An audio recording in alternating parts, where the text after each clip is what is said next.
Vamos a ver el concepto de dato y variable. Dato, como ya lo hemos visto alguna vez para el concepto de pilas y filas, es una expresión general que describe todo aquello con lo que opera un programa. Si nosotros recordamos un poco la similitud que habíamos hecho con recetas, nos damos cuenta que en la receta teníamos toda la forma en que se hacía determinado plato, pero por otro lado teníamos los ingredientes, ¿sí? Los ingredientes en la receta eran los elementos con los cuales íbamos a trabajar. Bien, un dato denota un elemento con el cual el programa va a trabajar. Por lo tanto, un dato se asocia directamente a una variable. En nuestro caso, hasta el momento, han sido pilas y filas. Cada vez que necesitamos un dato para trabajar con ello, lo que hacemos es definir una variable que va a indicar y va a nombrar ese dato. Las variables, como ya lo vimos también en pilas y filas, tienen dos componentes, el nombre y el tipo. El nombre es la forma en que identificamos a ese dato y con el cual podemos operar. La única forma de referenciar al dato es mediante su nombre. Bien, decíamos var origen de tipo pila, origen era el nombre y con origen lo utilizábamos para apilar, desapilar, hacer un write, hacer un read, un init. Bien, ese era el nombre. Y el tipo define el conjunto, por un lado el conjunto de valores posibles que puede tomar la variable, ¿no? O ese dato, el dominio del dato o la lista posible de valores que puede tener. Y todas las operaciones que se pueden realizar sobre esta variable.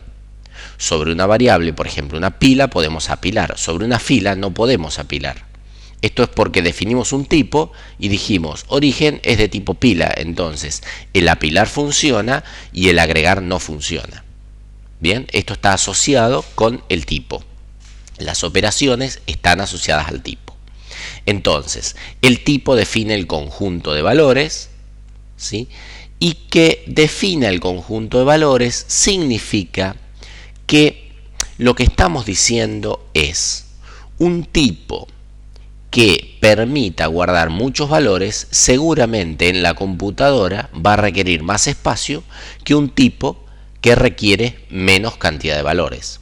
Es decir, el espacio en la memoria que va a usar un tipo depende de las posibilidades o de las variantes del valor, ¿sí?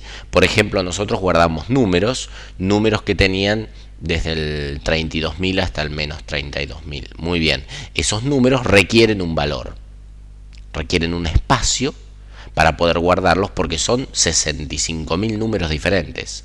Para poder guardar en la computadora 65.000 números necesitamos un espacio.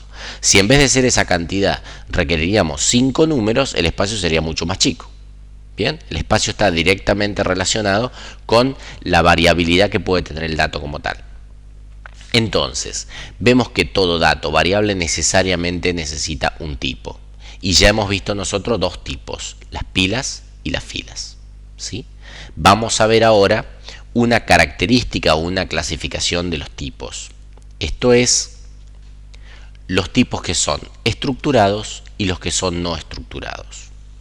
Como ejemplo de estructurados vamos a ver justamente los dos con los que ya hemos operado, que son las pilas y las filas.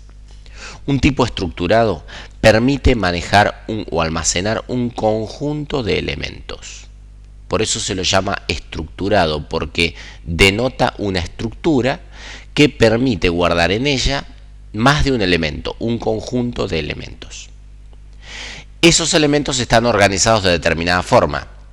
Bien, la forma en que se organizan depende del tipo de estructura que estamos utilizando. Entonces, si por ejemplo es una pila, de nuevo, la forma es uno encima del otro. Si es una fila, es uno al lado del otro. Y así hay más estructuras. Pero también existen tipos no estructurados.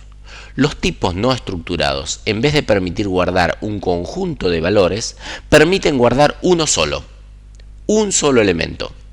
Y lo que vamos a ver ahora son justamente tipos no estructurados primitivos que tiene Pascal. Pascal permite guardar 4 tipos de elementos diferentes. Estos van a ser variables, de un tipo que van a permitir tener un único valor en cada momento.